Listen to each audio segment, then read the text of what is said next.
Hello everyone. Part 1 में हमने self care की पहली जरूरी हैबिट के बारे में बात की थी। अगर आपने वो मिस कर दिया तो जरूर देखना। और चलिए अब शुरू करते हैं पार्ट 2।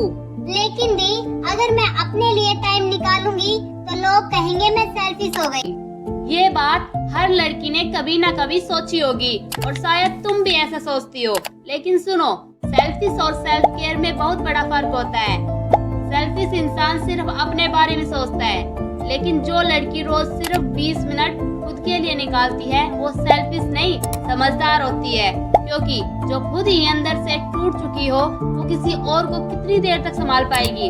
इसलिए आज का पहला प्रॉमिस, हर दिन सिर्फ 20 मिनट, सिर्फ तुम्हारा। नो फोन, नो रील्स, ना किसी और की टेंशन, बस तुम और तुम्हारा सुकून।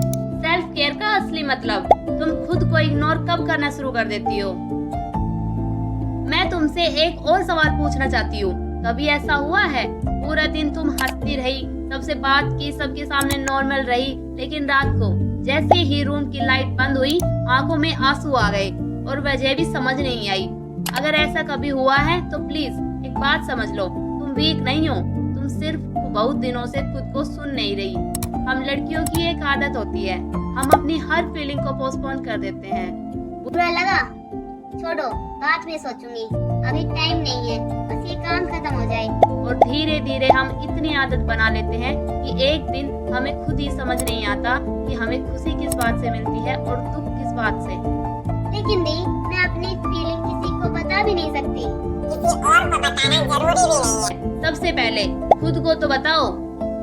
हम डायरी इसलिए नहीं लिखते कि दुनिया पढ़े, हम डायरी इसलिए लिखते हैं ताकि हमारा दिल हमारी बात सुन सके। आज रात सोने से पहले सिर्फ एक लाइन लिखना, आज मुझे किस बात ने खुश किया, और एक और लाइन, आज मुझे किस बात ने दुखी किया। बस तुम देखना, धीरे धीरे तुम अपने आप को समझने लगोगी। और जिस इंसान को अपनी फीलिंग समझ आ जाती है उसे दुनिया इतनी आसानी से तोड़ नहीं पाती। नंबर 3, सेल्फ केयर का मतलब नो कहना भी होता है। एक और गलती जो बहुत सी लड़कियां करती है, हर बात पर हाँ, ये भी कर दूंगी, वो भी कर दूंगी, कोई हेल्प मांगे हाँ, कोई एक्स्ट्रा काम दे हाँ, कोई रिस्पेक्ट ना करे तब भी हाँ। एक दिन मैंने एक लाइन पढ़ी थी और उसने मुझे बहुत सोचने पर मजबूर कर दिया। वो इंसान किसी और को खुश करने की कोशिश करता है, अक्सर वही सबसे ज्यादा थक जाता है। अगर तुम रोज सबको अपना टाइम बांट दोगी तो तुम्हारे पास खुद के लिए बचेगा क्या? इसलिए कभी कभी नहीं कहना भी सेल्फ केयर होता है। और याद रखना, हर बार हाँ कहना अच्छे इंसान होना नहीं होता, कभी कभी वो सिर्फ अपनी बाउंड्री भूल जाना होता है। मैं तुम्हें एक लड़की की कहानी सुनाती हूँ। वो हर किसी की फेवरेट थी, कॉलेज में भी, घर में भी, दोस्तों में भी। क्यों? क्योंकि उसने कभी किसी को मना नहीं किया। लेकिन एक दिन उसने मिरर में खुद को देखा और उसके मुंह से सिर्फ एक बात निकली, मैं इतनी थक क्यों गई हूँ। उस दिन उसने समझा लोग उसे बुरा नहीं बना रहे थे, वो खुद इस सब को अपने ऊपर हक दे रही थी। और उस दिन से उसने एक छोटा सा रूल बना लिया, मैं सबकी हेल्प करूंगी लेकिन अपनी शांति की कीमत पर नहीं। और सच बताऊं, उसकी लाइफ वहीं से बदलनी शुरू हुई। सेल्फ केयर का असली मतलब, मैं तुमसे एक बात पूछूं, अगर तुम्हारे पास एक पौधा हो और तुम उसे हर दिन पानी देना भूल जाओ तो क्या होगा? धीरे धीरे उसके पत्ते सूख जाएंगे, फूल गिरने लगेंगे और एक दिन वो पौधा मुरझा जाएगा। अब एक और सवाल, अगर वही पौधा बोल पाता तो तुम्हें क्या कहता? शायद सिर्फ इतना, मुझे बस थोड़ा सा ख्याल रखना चाहिए था। कभी कभी मुझे लगता है हम लड़कियां भी उसी पौधे की तरह है। हम टूट एक दिन में नहीं जाते, हम रोज थोड़ा थोड़ा टूटते हैं। जब हम अपनी नींद सैक्रिफाइस करते हैं, जब हम अपनी फीलिंग दबा देते हैं, जब हम सिर्फ दूसरों को खुश करने में लगे रहते हैं और फिर एक दिन अचानक बोल देते हैं, पता नहीं पहले जैसी खुशी ही नहीं रही। खुशी गायब नहीं हुई, तुम बस उसका ख्याल रखना भूल गई। सोशल मीडिया दोस्त या दुश्मन? मैं ये नहीं कह रही कि इंस्टाग्राम गलत है या रील देखना गलत है, लेकिन प्रॉब्लम इंस्टाग्राम नहीं है। प्रॉब्लम ये है कि दूसरों की हाईलाइट रील देखकर अपनी रियल लाइफ को जज करने लगते हैं। एक लड़की फॉरेन ट्रिप पर है, एक के एंगेजमेंट हो गई और एक ने बिजनेस स्टार्ट कर दिया और तुम सोचने लगती हो सबकी लाइफ कितनी अच्छी है, बस मेरी ही नहीं है।